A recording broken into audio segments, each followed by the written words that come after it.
Welcome to Practical Shamanism. I'm Katie Weatherup.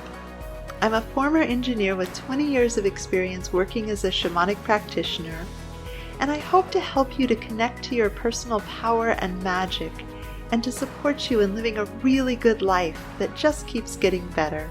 Thank you so much for joining me. I'd love to share with you some of my guides' best wisdom for navigating anxiety or activation of the fight or flight system. It's something that I see over and over again with my clients. Either they come to me talking about it directly, it's something that they've noticed in their life that they just can't seem to keep their stress level down or keep their mind from racing or calm down enough to get a good night's sleep. Or they'll come to me with other issues or problems in their emotional aspects or the thoughts that race around in their head or some health problems. And the guides will say, wow, one of the best ways you could possibly address this is with the fight or flight system. And so one of the things that's really challenging about the fight or flight system, and some of the clients that I see it the most in, are people who grew up in a less than optimal environment.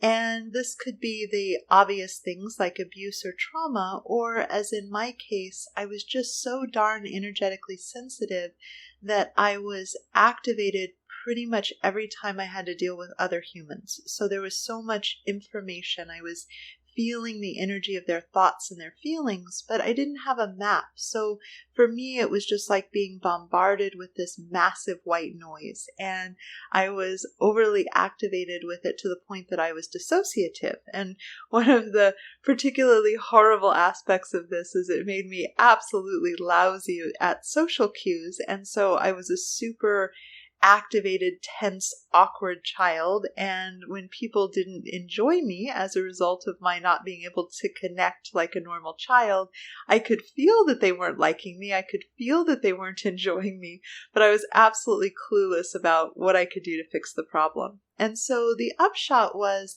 that this was a problem that really lived with me. And I see this also with, again, people who have a real trauma or have a real abuse background. And this could be in this lifetime or this could be in a past life. So some people come into a really benevolent family of origin that's much more a story of needs met than needs not met, and still just have that dial really wound up. And one of the challenges of it is over time we get acclimated to it. So if you're a child trying to strategically navigate childhood and figure out what the heck that adult wants from you or how to stay safe, the last thing in the world you're tuning into is your pounding heart or your racing mind or your thinking. You actually tune that out. And that becomes problematic when we get into our adult years and we have a lot more choice. So on the upside, we have a lot more ability to manage our environment. You know, if we're working with a boss who is like a mean third grade teacher, we can go find another job or talk to HR or get reassigned. There's so much we can do not to be trapped in that environment and just having to endure it. And also on the flip side, our health doesn't have the resilience to be hammered at day in and day out by the inflammation and the kind of physiological changes that the fight or flight induces. So a lot of the population is running around with their fight or flight on at a low level all the time. And they don't even notice until it spins out, until it gets really big and really loud to the point that they can't think clearly and their heart is pounding. And even then they may try to tune it out to try to deal with whatever situation is the activating part. Because if you've ever tried to do some deep breathing or some meditation at the point that it's off to the races and really, really activated, you may not have had very good results with it. You may not have found that you got much leverage with it. You didn't get very far.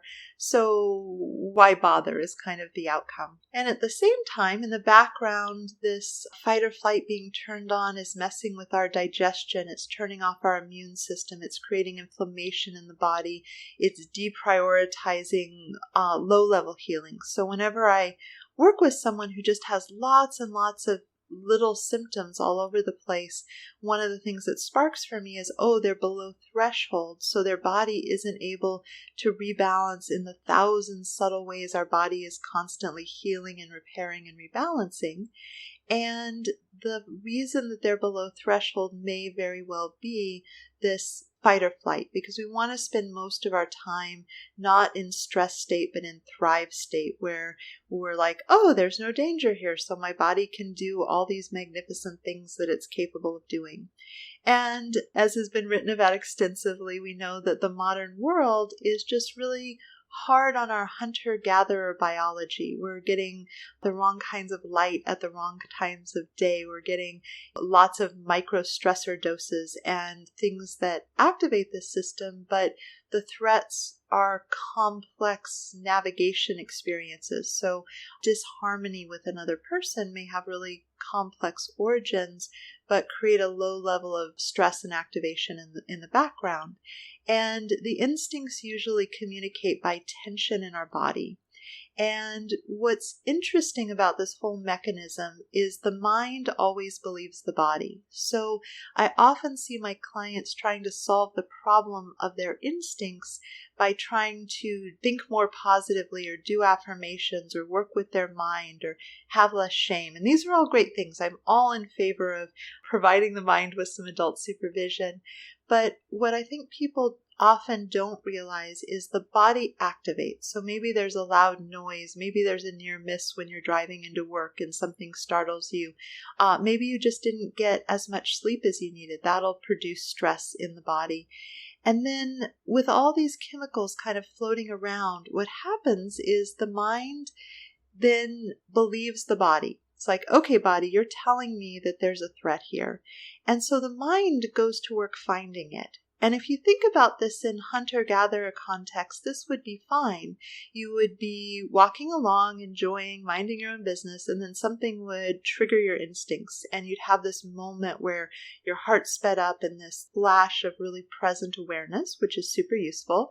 And then you would look down and realize you were about to step on a snake and this was a bad thing. Or through the bushes, a tiger is trying to decide whether you or your children would make a good meal. Or you're about to wander absent-mindedly off a cliff, or there's something in your environment. So you would have the reaction, your entire system would prioritize the mind being put into service of identifying the threat. And then when you identify the threat, it would complete the feedback loop and the adrenaline would come down once you said, okay, I'm away from the snake, or, oh, it was just a rabbit running like hell from me. It was trying to get away. Not a problem. That rustle in the bushes, it's not a snake, it's not a bear. We're good. And then your levels would drop and you would go on about all the cool cognitive things that you might have been up to before, like figuring out what herbs you're going to make for dinner or trying to remember, when those berries over there were going to be ripe or whatever else it was that you were up to that day. And then you would go home and you would be with the fire with other people and you would tell stories and you'd have this really good community time and you would complete the cycle. But in the modern era, what we have is we get these activations and the mind looks around, where's the danger? But it can't make sense of the adrenaline in the body because there is no clear and present danger. Our physical safety isn't being threatened. And often one of the interesting things is because of the importance for early humans in being in tribes, we actually are under enormous stress with social rejection. So interestingly enough, social rejection lights up a lot of the same parts of the brain as physical pain. Not the thing that says, ow, my finger is burning, but like a whole bunch of the same other parts of the brain light up if you experience a social rejection. And this is because if you got kicked out of the tribe, that was a death sentence. So you had to worry about not stepping on a poisonous snake and not annoying your fellow tribe members so much that they couldn't tolerate you anymore and you had to go away, in which case you would be very, very likely to die. They've done this reality show where they send people off in Patagonia with only a handful of modern things to see how long they can survive. And, granted, they may be cherry picking. There may be a handful of better surviving on their own with no modern things humans, but most of these people who end up on the show who are very, very good at it still can't last more than a few months. So it's really, really challenging outside of the modern era. It's much more available now that we can have all the modern conveniences and things that we can organize. But our biology is slow to catch up. This really old system doesn't know that. And so you might have your boss looking oddly at you, and the system, if it's activated, if it's not activated, you might be like, oh yeah, I remember he's going in for a surgery next week. He's probably kind of anxious about that, poor guy. But if you're interpreting that same expression through the lens of stress state, you'll be like, oh, what's wrong? I might be about to get fired. And the trouble is the mind's going to make up a story that is congruent. It's proportional to the level of activation. So if you have this really lot of chemistry, a lot of adrenaline, a lot of cortisol, then your mind's going to come up with a terrifying thing. So money is a really big one. Livelihood, I'm going to lose my job. I'm going to run out of money. Health scares are also very, very popular with the freaked out mind. What if I have cancer? What if I have heart disease? You can get some weird symptoms when you have this whole system activated. And so your mind can run off. What if something's horribly wrong with my health? Or if you have children, what if, little Tommy is this, that, or the other thing? He's going to have a bad outcome. Or maybe you're stressed in your marriage. What if this person's going to leave me? I wonder if he or she is cheating on me. There's this scenario. And then your mind actually experiences some relief because it's completed the cycle in a weird, convoluted kind of way.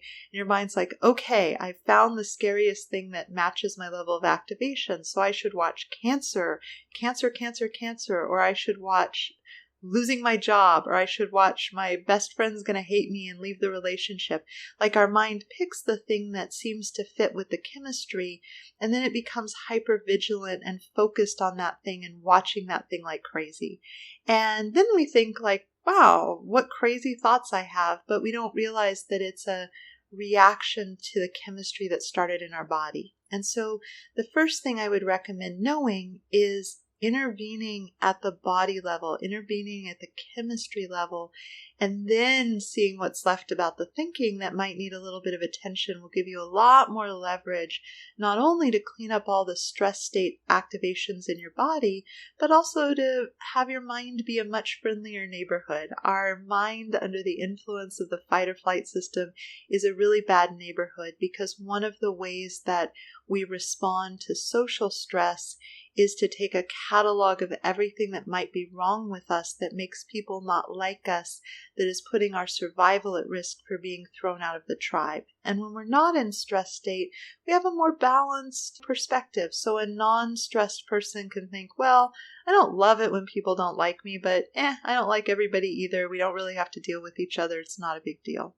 Whereas if you've ever felt that just tension in your body that someone you didn't even really care for didn't like you, then you're probably under stress state. It's probably something to take a look at.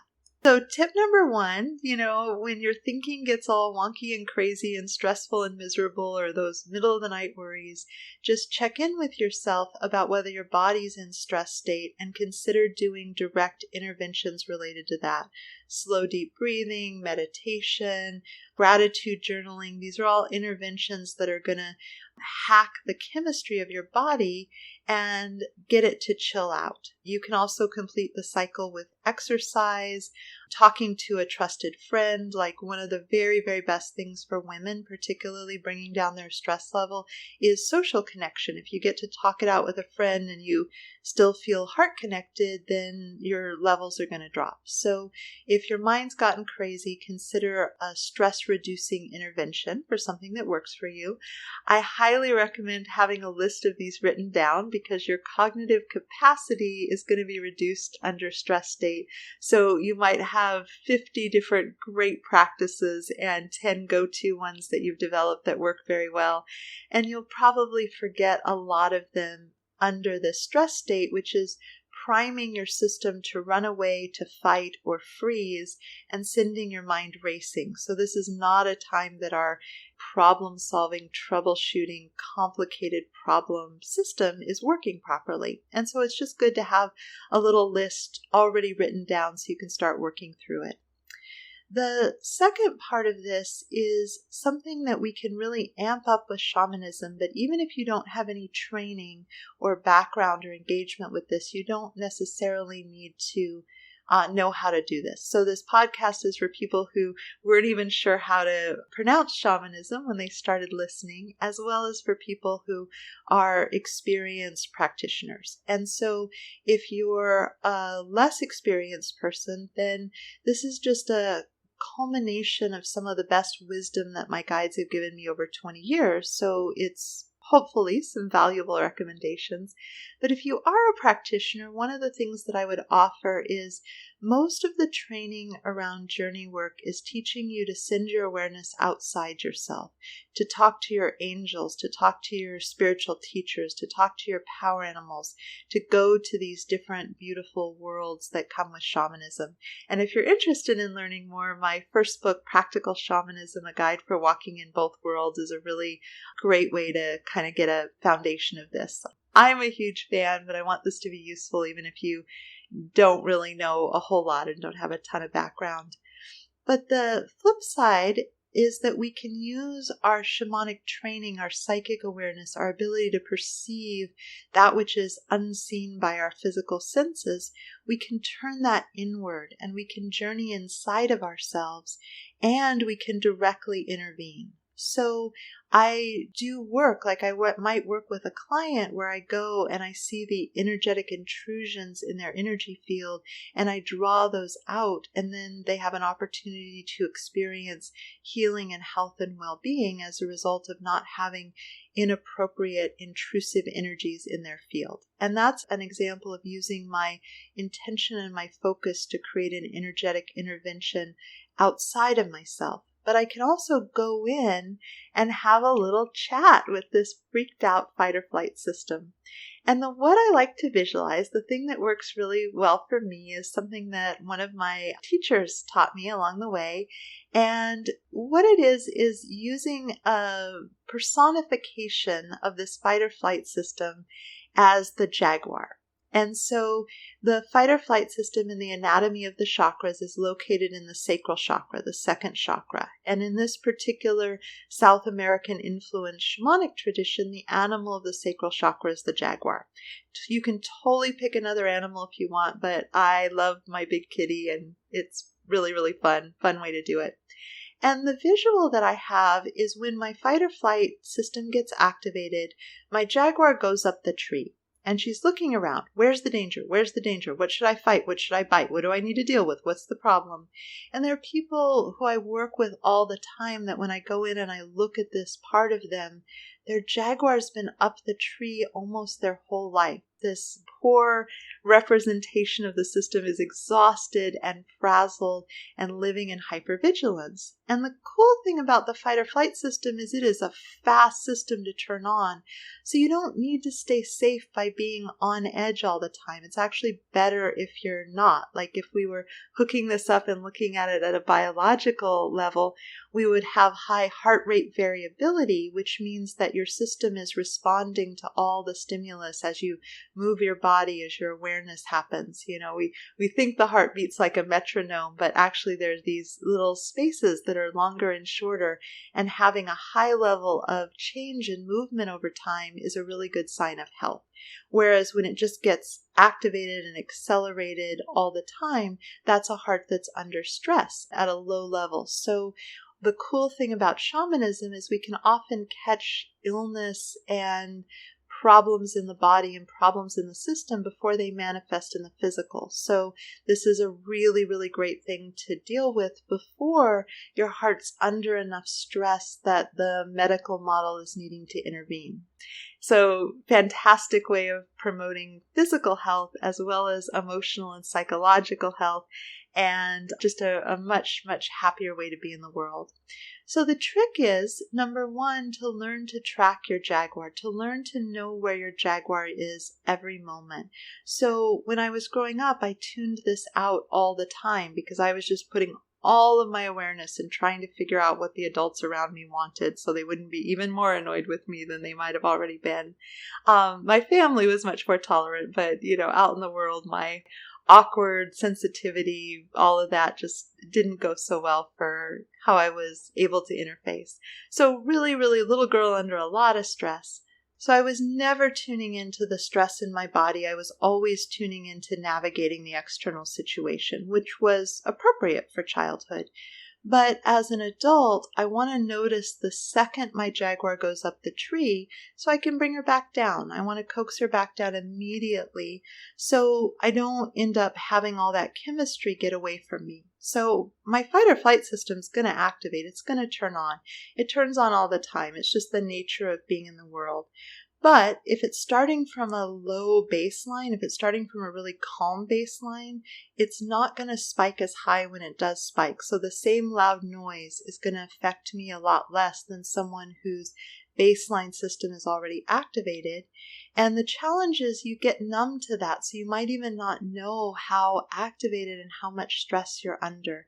And this gives you the opportunity over time to create a whole new baseline where the energy is much calmer in your body as a starting place, and then you notice. And so putting my awareness on making the most important thing, if there isn't something that's going to drop, if I'm not going to run into someone while I'm driving my car, I generally stop whatever I'm doing to get my jaguar down from the tree when she goes up. I've trained my awareness to have this be something that it prioritizes paying attention to, and that's just a persistence. So one of the tricks that the guides often give to my clients is put a reminder in your phone, not a pinging reminder, but just a visual reminder that goes off every half hour, every hour. Do this for a week and during your waking hours, and just take 4 slow, deep breaths. It could be the 4-7-8 breath where you breathe in for 4, hold for 7, and then breathe out for 8. So that's a really good one.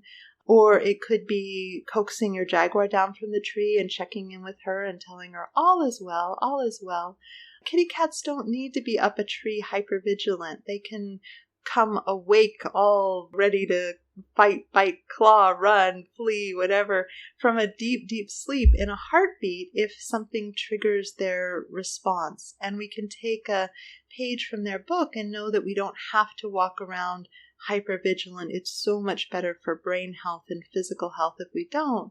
And we can trust that our jaguar who's rested and relaxed can then be available to respond when we drop the piece of toast and we want to catch it before it lands butter side down. So there's a lot here to unpack, but just to kind of start to get you started, it's great if you have longer practices that are restorative, but something as simple as interrupting yourself to check in with this system can really retrain your brain to pay attention to what's going on with it, and having regular reminders. And then do a little bit of research and development. Figure out what your best strategies are so you have the techniques at your fingertips to know how to calm yourself when you need to.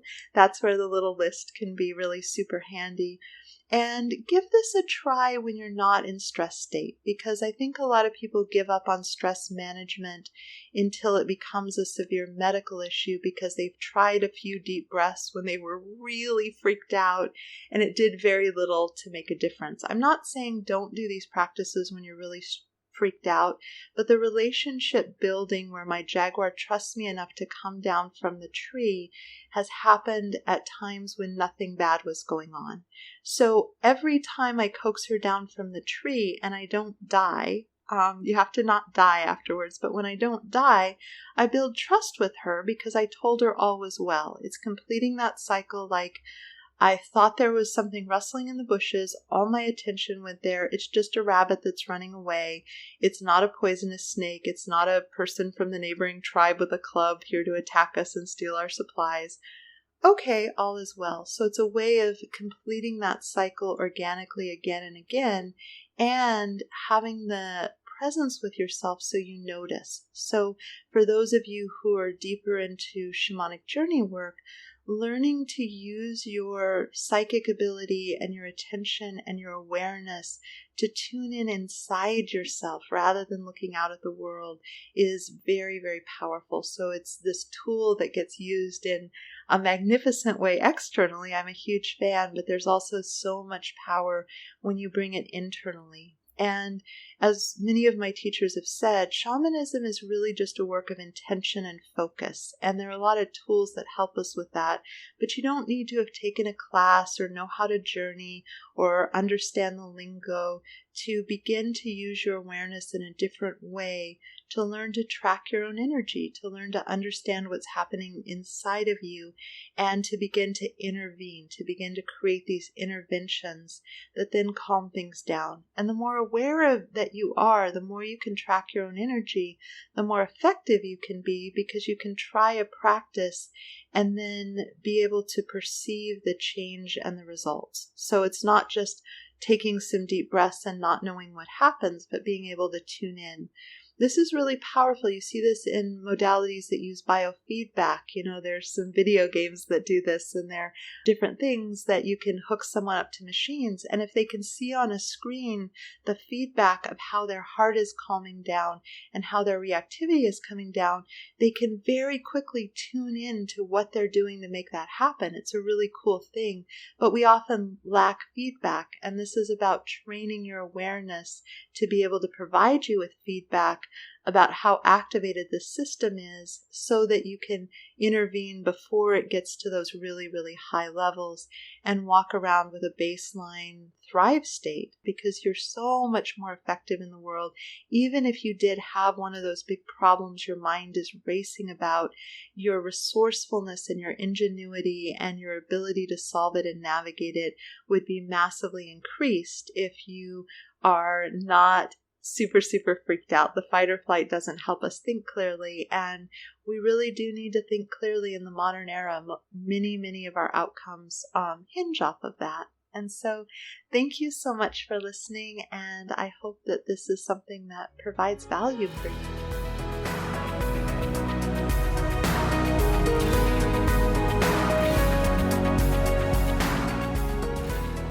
Thank you so much for joining me.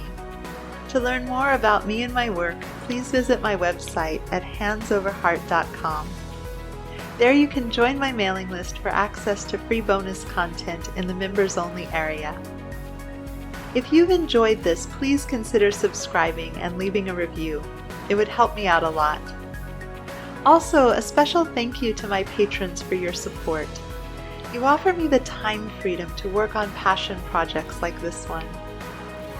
If you'd like to receive personal shamanic support from me and my team of guides, please consider joining my Patreon community. You'll find the link below. And again, thank you so much for listening. This is Katie Weatherup, wishing you wholeness and happiness.